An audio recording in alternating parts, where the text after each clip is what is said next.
What is going on, mi gente? Welcome back to another magnanimous episode. In this case, it's a magnanimous live episode. My name is Ruben, aka Crossroads, and I'm here today with the awesome. Mark from the channel House of Nettles. That's right. And we are going to be right now we're live. Actually, this is the first live episode. Me having a guest. I've gone live a few times and whatnot, but I am really looking forward to this because this is all new. We are going to react to live messages that people drop on YouTube and we can post them here and just talk about it and whatnot.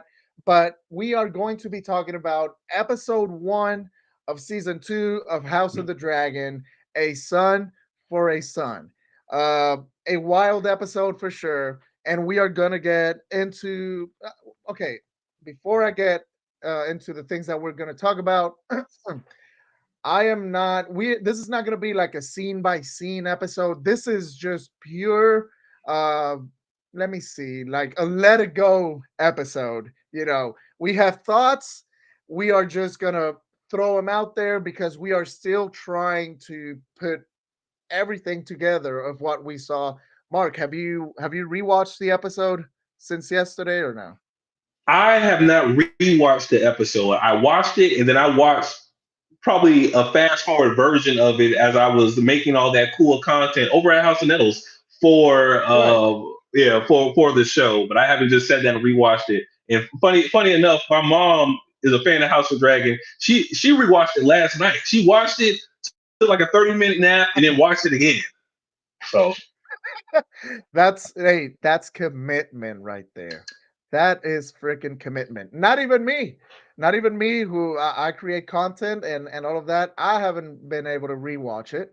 Um, so yeah, with that being said, the reason I'm bringing that up is because there might be things we forget about.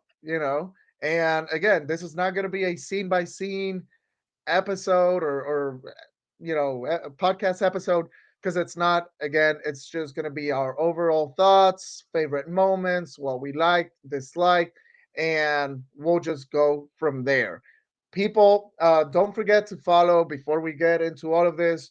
Don't forget to follow Binging Dragons for more of just podcast episodes. This technically yeah. this is episode 11, but I sort of want to make things like kind of separate in terms of the live episodes, but we'll see how it goes. Um, but yeah, follow Binging Dragons on everywhere, almost on social media. And hey, what's up, Jenny K? Welcome to Binging Dragons. Hey, And you can also, of course, subscribe to the channel here on YouTube. And for my friend over here, Mark, I'll let him just do his pitch. subscribe, follow me. I'm on YouTube at House of Nettles. I'm on TikTok at House of Nettles. I'm on Instagram, House of Nettles. Spelled slightly different, but if you type it in, you'll see my profile pic. You'll know which one to follow. Exactly. Uh, Chat and everyone that's joining, just as a reminder, the giveaway for this book, The Rise of the Dragon, is happening. It's just, I'm trying. It turns out, Mark, it turns out doing giveaways, it's not as easy as it looks. Um, because there's even like rules to it and whatnot for us content creators. Even the law can be involved. Oh, So yes, I'm like now a little bit scared, but I will be doing it. The Rise of the Dragon book that I have two copies actually, and this giveaway will happen. So keep an eye out for Instagram because I will be doing that giveaway on Instagram. With that being said, Mark, do you have anything else before we get into the episode? is it cheating if I enter the giveaway? That might break some rules. That might Uh, break some rules. I will uh, not this we'll one. we'll talk about it. We'll talk about it after the episode. We'll talk about it. Oh, We'll talk about it after the episode. okay. um, Yeah, I know you and me are a little bit sad because we did not win the sword from Westerosi's on Twitter, either Blackfire or Dark Sister. It was some other account. And I was like, oh shoot, I really wanted that. I was trying to look. I'm like, well, who won it? Because I definitely don't got a DM. I'm like, how the heck did I didn't win it? I had a spot for it and all. Like, just in case I do win it, I know where I'm going to put it. but man, we know we did. You know we Yeah, yeah, they announced it yesterday, but did. anyways. Yeah, man, we are back in Westeros. How does it feel, man? How does it freaking feel?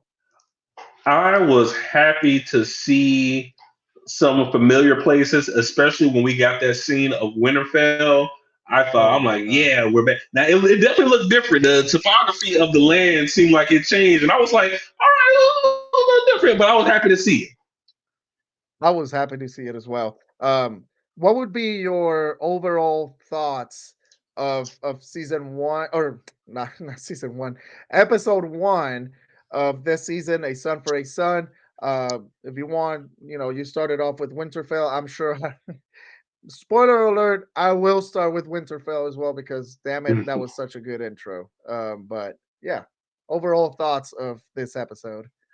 I think they did a great job of reestablishing us with everything that went on from last season. It felt like a natural continuation, but they still did enough so we could. If you, it's been 2 years. If you don't remember every single detail that happened, I don't blame you. I love talking about it. I don't remember every single detail, but they did enough just to reintroduce us into the world, and I really enjoyed Yeah, sort of piggybacking from that, uh, one of my favorite things in season one was that I love the fact that they were making the universe, the world building was actually really good, even though it was just like constraint. Is that a word I can put here? No, or just set only in pretty much King's Landing and Dragonstone, but we did get to see all these new areas that we had never seen in Game of Thrones. And then the episode dropped yesterday, last night, and they gave us even more details from Winterfell to Dragonstone, King's Landing, even around the area of the Stormlands with Shipbreakers Bay. And but the two that really just blew my mind was obviously Winterfell because as yourself, I love my Northerners because I know it. you're a Jon Snow defender. Oh yeah. Um, and Yeah, I just loved being back in Winterfell in the north, even though it wasn't too long. I was hoping to at least get Jace landing at Winterfell and meeting up that first interaction with Krigan, but I feel like it was still great. And then the reason I mentioned Dragonstone is because we got to see a little bit more of that incredible castle, which I would definitely live there before I live in King's Landing. um, Yeah, it definitely and felt better than King's Landing. and really, one of the things I absolutely loved about Dragonstone, and we sort of saw it, we kind of saw it in the trailer first, is how the whole system, or yeah, you can say the system of how the dragon riders get on top of the dragons. It's sort of this dragon dock, and seeing Maylee's arrive at Dragonmont was, man, it was incredible. And the way she just parked herself right there. Yeah, that But was yeah, definitely I just cool. love the. Yeah, Go I ahead, was gonna sir. say, yeah, that was definitely cool because it really made you like really understand like that castle was built for dragons. When they designed it, it was for a fleet of dragons to come in there and be able to be held there for whatever purpose they wanted to serve the family.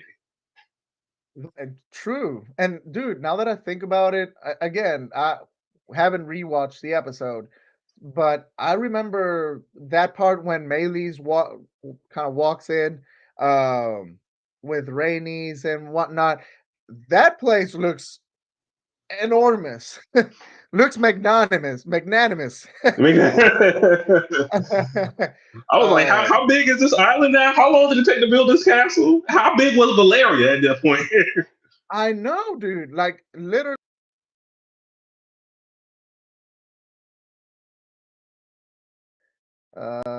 we left. We're Oh back. yeah, We're I'm back. here. You look. It said, We're back. I don't know what happened. It's I don't know. It said Mark joined. I was like, dude, you're here already. Anyways, it's some little voice from the whatever. I'm sounding creepy now. I swear there was a voice. I'm just not hearing voices, man. See, you sound like Helena. Are you having dreams? Are you I seeing might be a things? dreamer. I might be a dreamer, I actually. mean, I might be a if you dreamer. seeing any cheese or anything, please tell me. Don't wait. Don't wait to Oh, tell me. I will tell you. I will tell you for sure. Um, but yeah, I thought this episode was such a good way to bring us back into the world of House of the Dragon.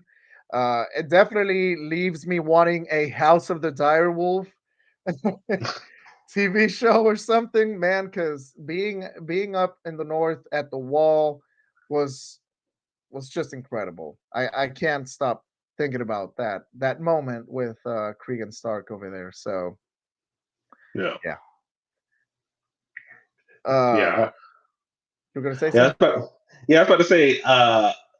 Seeing all those, especially Dragonstone for me, really stood out, and it really has me like excited to see how the other castle is going to look. Like I know we're going to go to the Vale, especially from the preview. I know we're going to go to the Riverlands. It's like okay, I'm excited because we're getting more of a I feel like a fleshed out version of a lot of these castles than we got in Game of Thrones. You can definitely tell that budget. The higher that budget goes, the more grand these castles and their dwellings around them have gotten. Yep, yep. It's interesting you bring up the veil because uh, I I was kind of hoping that we were gonna get the scene where Jace arrives at the veil and talks to Jane Eyre. Um, Yeah. but I don't know now at what point Jane Eyre's scene is gonna come up. But yes, I would have definitely liked to have had seen that.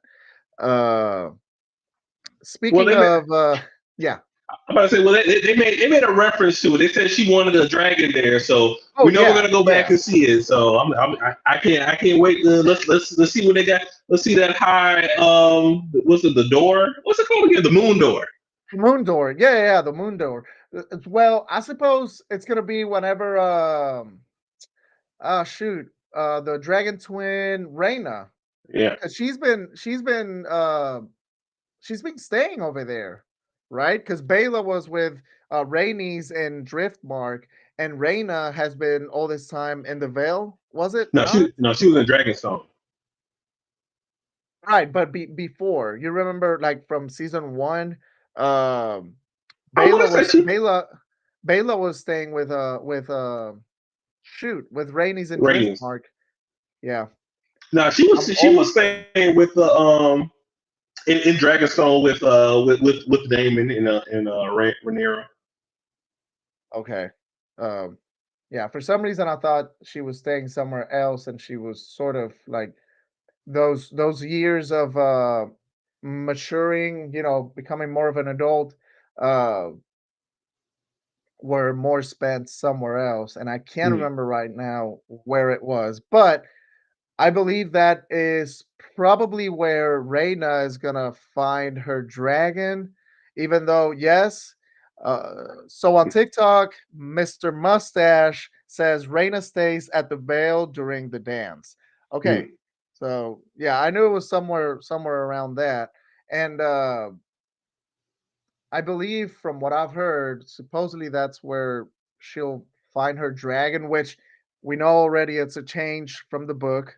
And but people, we've been getting changes since season one. So Yeah. um, We'll see. I'm still holding out hope for Nettles deep down.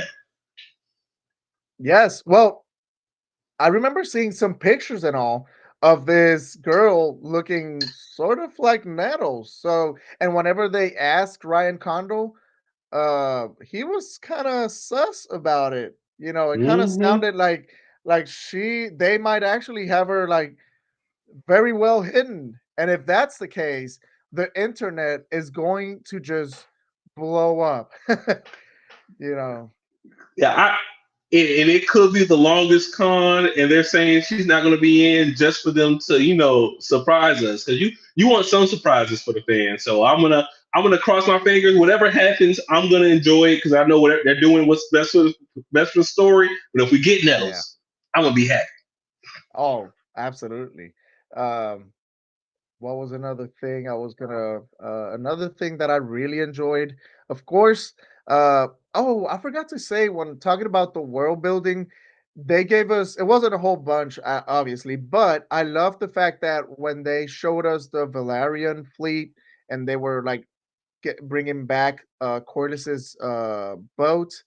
I loved seeing like the shots that they gave us were really nice because you kind of felt like you were in there with them, like cleaning up the boats and like helping getting things out and in and I don't know. I felt like that was a pretty neat moment. And of course we Yeah. also get to meet Alan, who we know is very important down the road. Yes, yes. Um So y'all pay attention to so Alan. Y'all pay attention to him. Yeah. By the way, people, this is a spoiler episode. I forgot to mention that at the beginning. Uh, we've sort of talked about it somewhat already, but this is a spoiler episode. But so yeah, just throwing it out there. um, what was another thing that I absolutely love? Obviously, people, if you're joining right now, I see a few people joining on YouTube. If you have questions, if you want to geek out about this episode, this is a live episode, so it would be great for you guys if you guys have questions and whatnot on TikTok as well.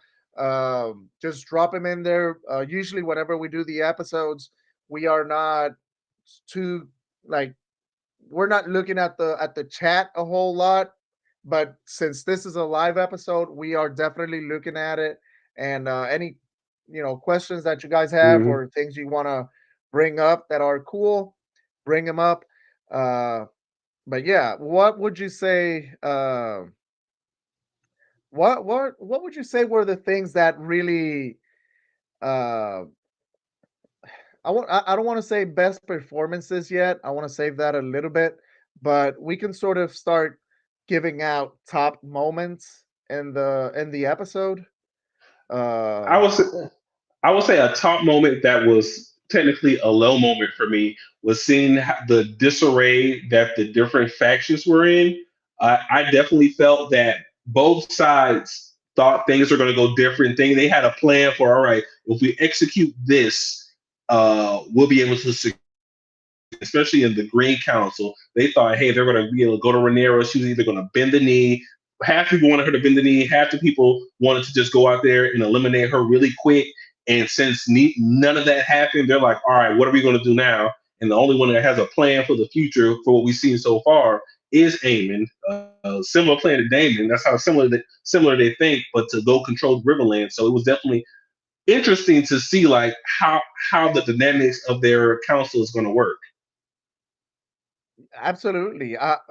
Listen, by the way, now that you bring up Amond, I think how did you feel about the fact that they pretty much skipped ahead and did not show us Aemon coming back and telling them what happened? Like we pretty much are just we start figuring out that they know what happened Yeah. because they are like Allison mentions it here. I think Otto mentions it somewhere else, and I was like, man, I would have liked to have had seen that moment when Eamon comes back because yeah, it's a huge moment. That actually it's a moment in the book as well that it would also sort of like solidify the stance that the show has taken where it's having the greens more likable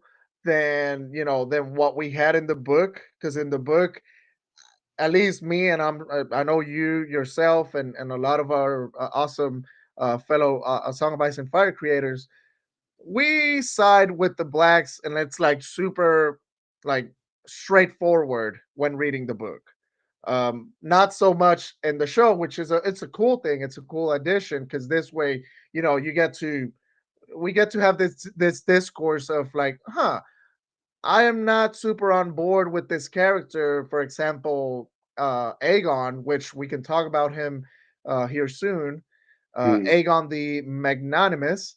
Uh, I will not get tired of saying that shit. Um, but yes, I don't know. I would have Yeah. liked to have had seen that again.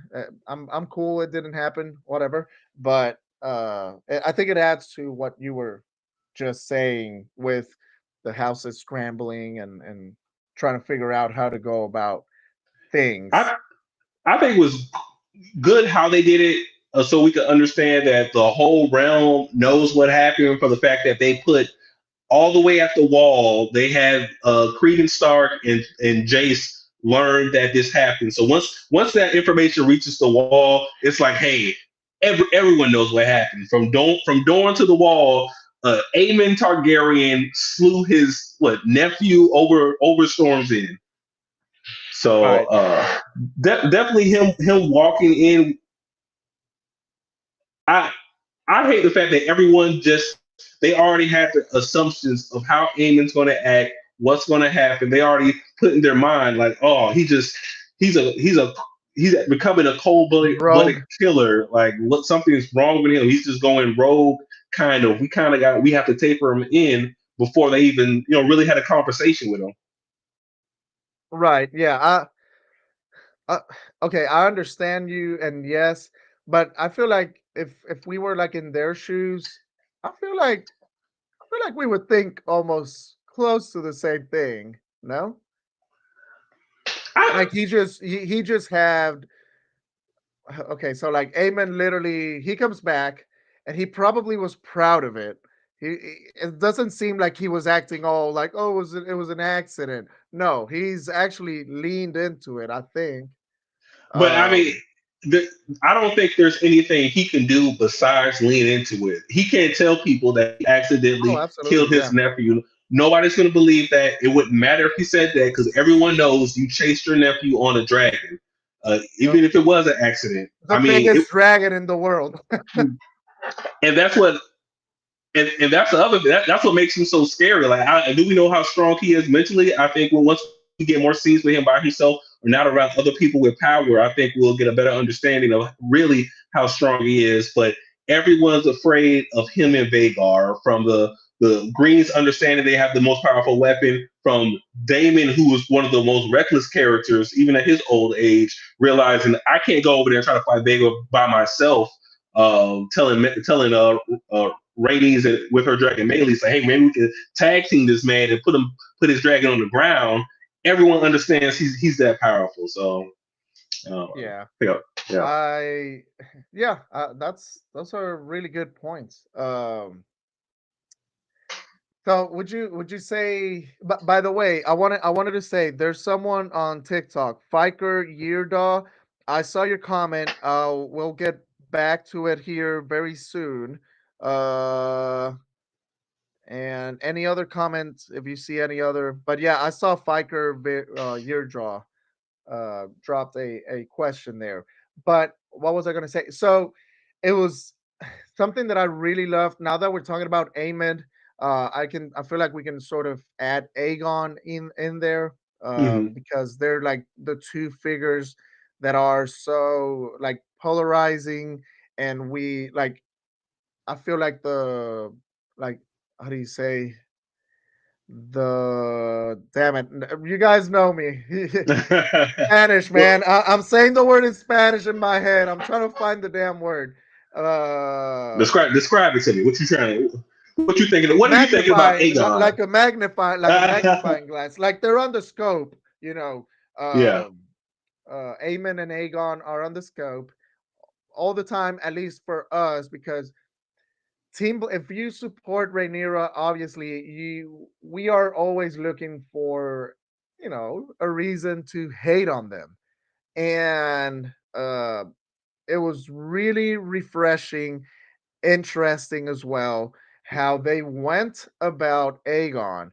And man, people weren't lying. Everyone who went to the premieres and whatnot, they kept talking about how incredible Emma was, number one, which we'll get to that here soon, and how absolutely like really good performance by Aegon. Well, Tom Glenn Carney as Aegon, Yeah. and he really did, man. He owned every damn scene he was in. And I don't know you, but I really liked him. And I actually bought the whole thing of him possibly being a good king down the road.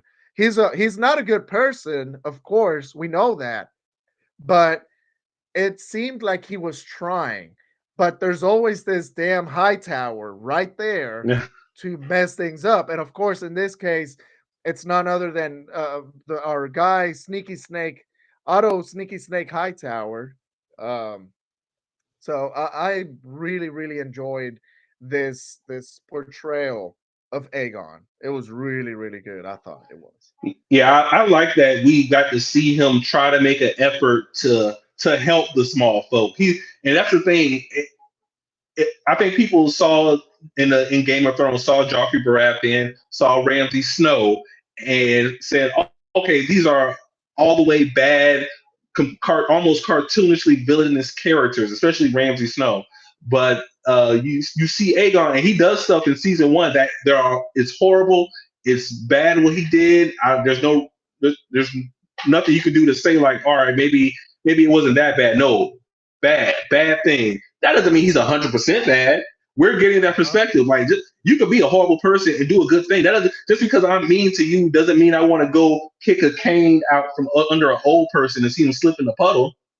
Yep. And so Yep. he'll Yep. do something good for someone, and we got to see it finally. It's interesting because JJ and me talked about this and how people are like, "Oh my God, like how are you? Like, why would they make Aegon sympathetic? I think that's the word I'm looking for, and like very charismatic and nice and cool and this and that." It's like, um, do you realize that almost a lot, if not all, of the serial killers out there they act normal. They act Mhm. like people that are just sociopaths and stuff. A lot of time they just act normal, and you will never imagine that they did X and Y after they've obviously caught them. So that doesn't really it don't take it that way. Just yes, it's a cool character development in this case, and just also a good way to go about it in their case as writers and producers of this show, giving us this complex feeling of like, I really want to hate this guy, I really don't like, I don't want this guy there because he, Rhaenyra should be the one, blah blah blah, but I really like them. He's Yeah. very sympathetic, and like he's treating his kid the way that Viserys did not treat him. That's another thing. Viserys did Mhm. not treat him the way it seems like he's treating Jaehaerys or was treating Jaehaerys.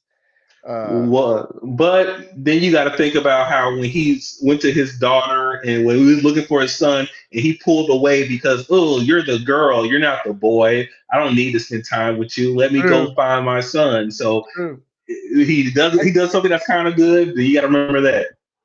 And that's where it all circles back to the fact that in the end he's not a good person. He's someone that's very like damaged. you know um Hmm.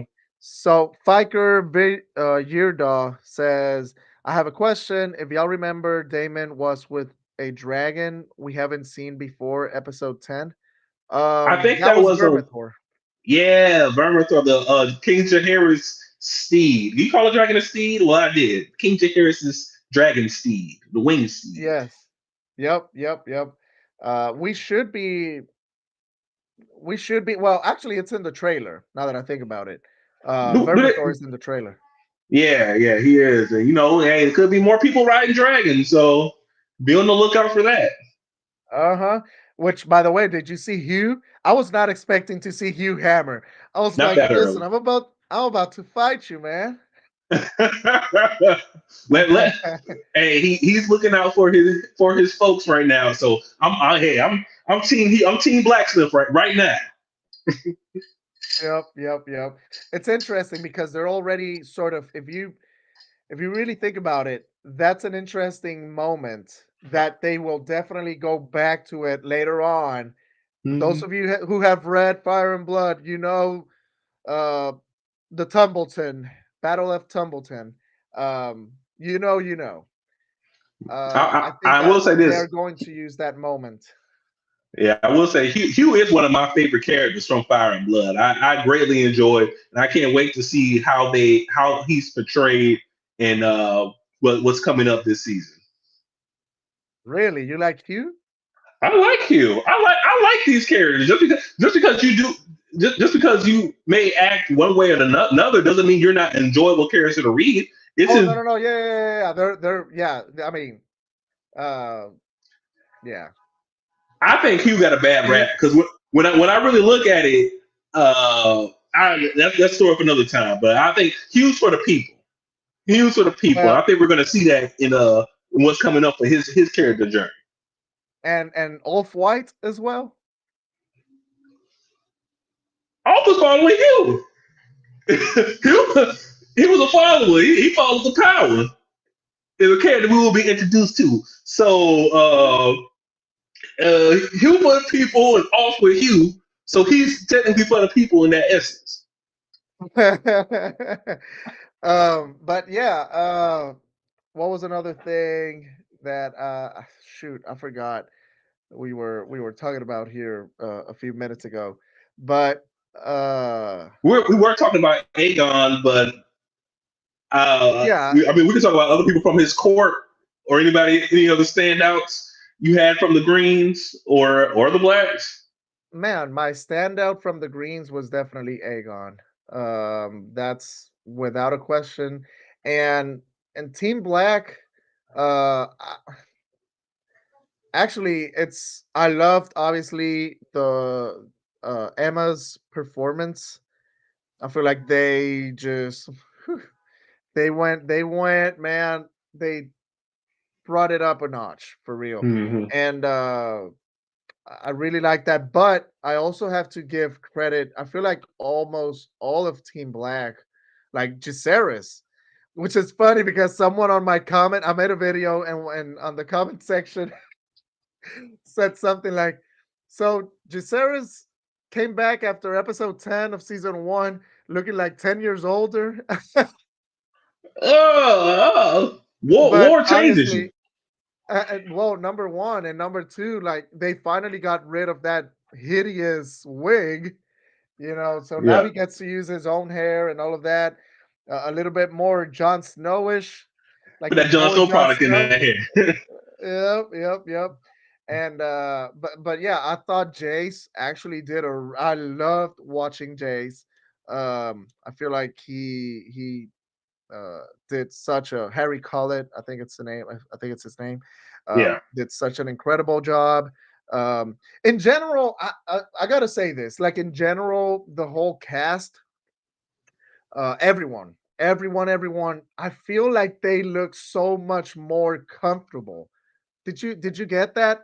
I felt like everyone looks so much more comfortable within their role and their character. I don't yeah. know if I you think got that. Really, Yeah, I think it was definitely, especially for the characters. I think last season some characters may have had an advantage just depending on when they filmed to really like how long they got to play their characters. And some of them, they only played the character for like two episodes, and the world just looked better. Also, I think the costuming, the wigs, the hair, everything seemed more realistic, lived in yet still fantasy world. Like I think they did a great job in that. Yep. Well, and actually, Jenny K here on YouTube, and that this is a good thing, people. Whoever wants to join on YouTube, your comments get highlighted. I wish I could do this with TikTok, um, so you can go like live on both. But anyways, Jenny K here says Jaceres brought his personal hairdresser to the north. Well, he I put the think moose in the bag. He had the pomade. He was ready to go. He said, "I got to look good for Cregan." He got that thing yep, right. yep, yep. Yeah, he was looking. Yeah, he was looking good. He was looking good.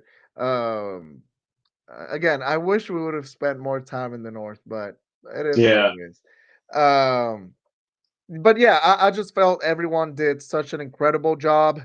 Um, the again, I feel like everyone just feels way more like in tune with their characters, and it's almost like it's like any other job. Your yeah, first year at the job, first few months, it's like trying to get through it and like figure out like your comfort zone and this and that, and then by year three, you're already like, hey man, you don't want to do this to the new people. So but no, yeah, it was. I feel like they were looking really, really good, and they all did an incredible job. I do feel yes, Emma Darcy and Tom Glenn Carney were like the standouts of the performances. Which one would yeah. you say? Well, between those two, or just overall, You can do an overall, but because I threw like Jace in there and whatnot. yeah. But of I course, yeah, you can. I'll probably say some of my standouts for this episode. Definitely, was it Tom Glenn, Aegon in this episode. Uh, I enjoyed Allison becoming more of an active role in what's happening. I think she did a great job in that portrayal. I would say Aemon Targaryen and Cregan Stark. He was in one scene. It was short. I don't know when I'm gonna see him again. But my man started doing that monologue, and for a split second, I was like, "Jon Snow, you Jon?" Listen, we got Lord Paramount of the Southeast in the TikTok chat, and I know he's probably said already something against Jon Snow and you. my my mortal enemy against Jon Snow. Oh, I see you. But yeah, you're right. I think Cregan. I think his name is Tom Taylor. If Mm, anyone can correct me in the chat, drop it in there. But I feel like he owned really like the Stark. He gave man. I bought the whole Stark vibe for real. mm. It was very well sold. Um, Hopefully, they towards change that the tradition about the sending 1/10 of their men to the wall every winter. I'm like, maybe you shouldn't send that many, just in case. That's a lot of people. But yeah, I definitely enjoyed it. I definitely enjoyed it. it's Tom Taylor. Okay, cool. Wait, yeah, they said in the TikTok chat it is Tom Taylor. Awesome. Okay. Interesting. Now that we're talking about the before I forget this actually, um it was very interesting, and I love the fact that Cregan was dropping lore. He was dropping a lot of lore on Jace. I don't know if you caught that. And he even brought up the time that Jaehaerys and Alysanne went up to the wall to the north, which actually I can't remember if Jaehaerys actually went all the way to the wall. I know No. Alysanne did. I know Alysanne did because every time she tried to go past with Silverwing, um, Silverwing would just turn back, and he Yeah. does mention that, but he says that it's both of them, like Jaehaerys and uh Alysanne. Alice. And you know what's interesting about that? I'm sorry, you were gonna say? I was just gonna say maybe he mentioned both of them because he didn't read his history book. Everybody didn't read their history book. True, true, true. That is true. That would have been me. I know history, but I wish I knew more than what I know. Like when Um, Abraham Lincoln won the World War II. um, what I was gonna say? Oh, so something very interesting that Cregan, whenever he's mentioning the whole thing about the dragons, as in Silverwing and Vermithor, just turning around whenever they got past the wall, they would not go further. Um, doesn't it? At least for me, it did feel this way, but it felt sort of like a retcon for Game of Thrones, Hmm. because obviously in Game of Thrones, What was the first thing that happened whenever Danny was up there? She just She went went right past. straight past the wall. Yeah, yeah. Um, Maybe that was a subtle dig, and they said, "Yeah, dragons can't pass the wall." And then he would have looked at the camera. yes, yes. I'm telling you, dude. I don't know. I've been a little bit I like the whole thing about the prophecy. I hope that since they brought it up, at least just stick the landing with that and like give us the real message that you just want to put out, with the whole um prophecy of ice and fire. Mhm. So I don't know, maybe I'm reaching and whatever. That's the cool thing about this universe and A Song of Ice and Fire and the Game of Thrones universe. We just get to theorize about these awesome things and geek about it. Yeah, yeah. um, Because I definitely think the prophecy is going to be one of those things that's going to be shelved a little bit because of all this war and craziness. People can't worry about the enemy from the north when you got all the enemies around you in the south. yeah, true, true. Which it's what I want ultimately, because Mm. in the end, the war, the Dance of the Dragons is the main uh thing in the story. So I'm okay with that. Um before we sort of go, we're getting close here. We're at, well, it says 41, but really maybe like 40. I was gonna say maybe we can finish with the top 3 moments. I mean, if Yeah, you're good, I know you have other things. We both have things. Unless you, obviously, if you have something else you want to add, just drop it in there. And people on TikTok as well, like and YouTube. Jenny K, if you're still lurking around, um, right now you are championing our YouTube chat. thank you, Jenny. Yeah. But I would say some of my top moments from the episode. Now that I'm going thinking about them, uh, seeing Hoodie Damon again. I love seeing Hoodie Damon. Is he going to do something reckless? Is he going to do something that can jeopardize everything? Yes. But gosh darn it, if it's not a good time seeing him. Uh, Yep. and top moment, seeing, and it's not a good thing, but seeing how No, Helena of course. responded to the trauma of having to make that decision, because everyone responds to trauma differently. And I know some people are complaining about it, but you never know what you're going to do when a situation like that arises before you. Whatever, unless you're somebody who planned for every situation perfectly. When craziness happens. You don't know what the body will do. Um, Hmm. and, pro- and probably one more moment for me that I enjoyed uh, was seeing the bond that Kristen Cole and Allison shared. It was a bond like no other. Oh, I definitely think they became one, and gosh darn it, they were having a time. yeah. They really were having a time. And I can't wait to see, which again, um, so far, Kristen Cole, of course, he has not had any, how do you say, repercussions to his actions. Hmm. Um, and him being away from his post while all of this was going on, blood and cheese, I know nothing's really gonna happen to him, but I would wish that at least someone would acknowledge it. Be like, "What the hell were you doing? Why weren't you on your post?" At least just get mad at him, you Yeah, know. where were the guards? Well, what was going on? This is the heirs Hmm. right here. We got to protect everyone. Like Aegon had 30 people with him. You're telling me that the king's wife and both his children were just unprotected, no guards anywhere. Hmm. Hmm. It's also very like it's let me see how to what was I gonna say? Damn it, I lost my thought. Anyways, Alicent. Larry Strong. It's going to be interesting to see if he will have anything to do with telling Aegon what has been going on uh between Allison and Kristen Cole, because he has that now. He was very specific Mm. when he mentioned the fact that he has his whole pretty much his web of spies surrounding uh Allison. everyone because Yep. he got rid he got rid of the ones that Otto had.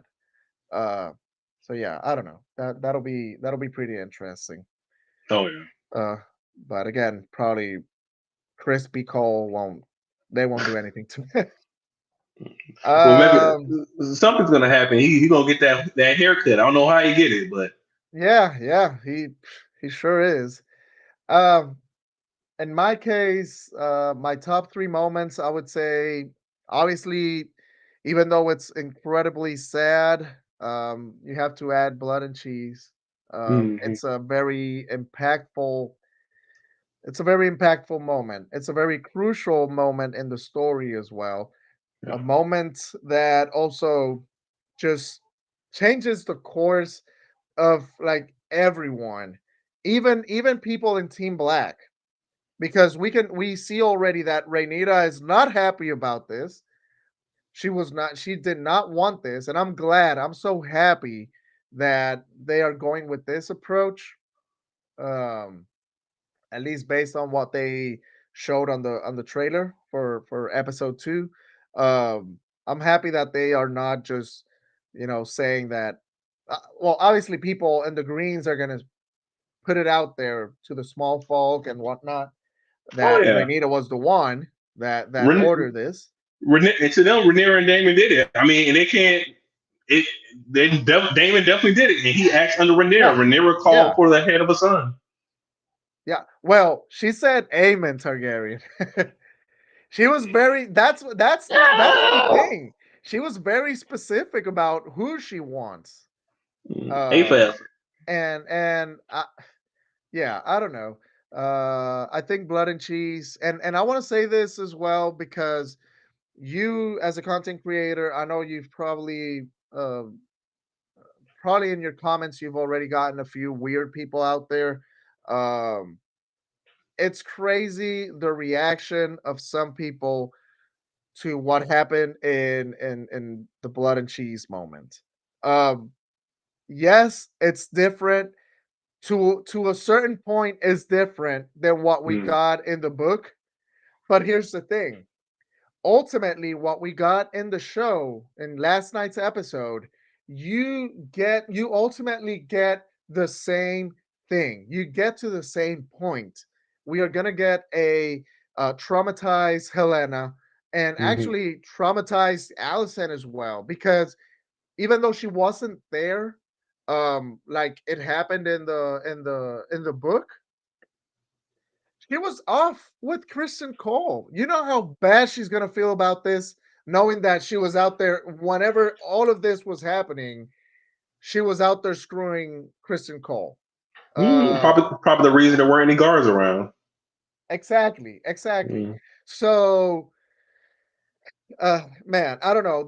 I've had some very weird comments that I've ended up blocking people and all because it's just like, what are you even thinking about? Like, yeah. we like they were so descriptive with the sounds, and if you're anyone's like me, when you have your closed captioning and all of that, you know what the description said, and you could hear the squelching, and man, it was Yeah. just horrible. Like, why would you hmm want to see a what is it, like a 6-year-old beheaded, mm and just I don't know. I feel like the way we got it in the show ultimately gave us it's going to give us the same results, and it was still horrible. Yeah. um I've talked to quite a few people that have never read the books, and they were like, this freaking traumatized me, this is insane. So just imagine like if they would have done the book. Like, I don't know, I feel like you can't even show like what is described in the book. I feel like you probably can't even show that in Yeah. some countries. In some countries, Yeah. They'll definitely have to block some of that off. You definitely couldn't show all of blood and I don't cheese. know. Were you happy with the blood? Obviously, we're not happy about it, but like the way they went about it, I don't think we've talked about it. Yeah, I mean, my only disappointment was the conversation between Cheese and Helena and uh, how how different it was in the books for the setup. That was my only complaint about that. Okay. I thought it was done better in the books for that conversation, but overall, like you said, Okay. it got the same point across. Right. Yeah. Yeah. Definitely. Um, yeah. You're talking about the whole. She says something to Helena, like, or no, to Maylor. But again, Maylor is not. It's not in there either. Like Yeah, he. Mabel's not an established character or anything, so I'm not even sure if he's going to show up. But that's what makes it hard. They eliminated that element for what was supposed to be the choice between their two sons. So and Right. maybe there's a way they could have done it, but at the end of the day, Yeah. it still got the point across. I think it could have been better, but it was effective for what they were trying to do. Mm-hmm. Yeah, it's like Jenny says, your mind can fill in the blanks when it comes to visualizing what they're doing. Yeah, Yeah, yeah. Again, it gets the point across. But yeah, I know what you're that conversation they have with Helena. By the way, Pia Saban, I think it's her name, or Fia. yeah, She did. I thought she did incredible. uh, I thought she did yeah. incredible. But yeah. The other thing, let me see. Man, that just kind of blew me out. The whole blood and cheese. What a way to start. I should have left that for number one. Uh, uh, nah, man, just top three moments. Oh, uh, Jaceres in the north. That was mm, obviously the whole thing up in the north, and we've talked about it quite a bit here on the episode with Cregan. Even though it wasn't super long, I thought it was perfect. It was just perfect. And then another very powerful moment or moment that I really really enjoyed. Um, was actually seeing the all the emotions between Rhaenyra and Jace, and even Joffrey, the little Joffrey. Like that little kid was acting out, being so young as mm, well. I think the emotions that Jace showed when he went over to Mama Ray, uh that was sad, man. It almost had me in tears for real. yeah. Even though I've been more of a here. The older I get, the more I cry. Damn it. um, but yeah, I feel like that was another like powerful like moment that I really not that I enjoyed, but it was a powerful moment Oh yeah. uh for sure. Um, but yeah, anything else? If I don't know, we're pretty much almost done uh, with the episode. If anyone has any question, uh, here in the last I don't know 2 minutes, uh, just drop them in there and we'll try to answer or just geek out about uh, whatever you guys put in there.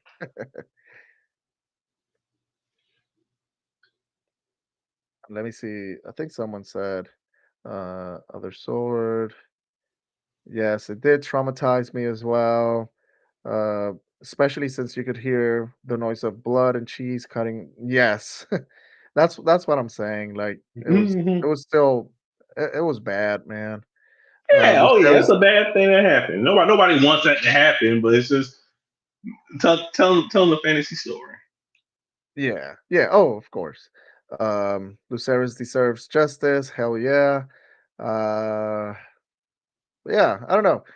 Well, uh, before we go, are we ready for episode two? Hey, I'm already waiting for episode 2. So soon as it comes out, I'll make sure to do a recap for the people and be back on here talking with my man Ruben on Benching Dragons, the podcast. That's right, man. My Max app is already open, and the episode doesn't come out until Sunday. So Gosh darn. But no, yeah, it was really awesome to have you around, Mark. You know that every time you want to be here, this is I've told you already plenty of times. You just let me know and we'll figure it out. You're like the my guest co-host here. Hey, I um, like it.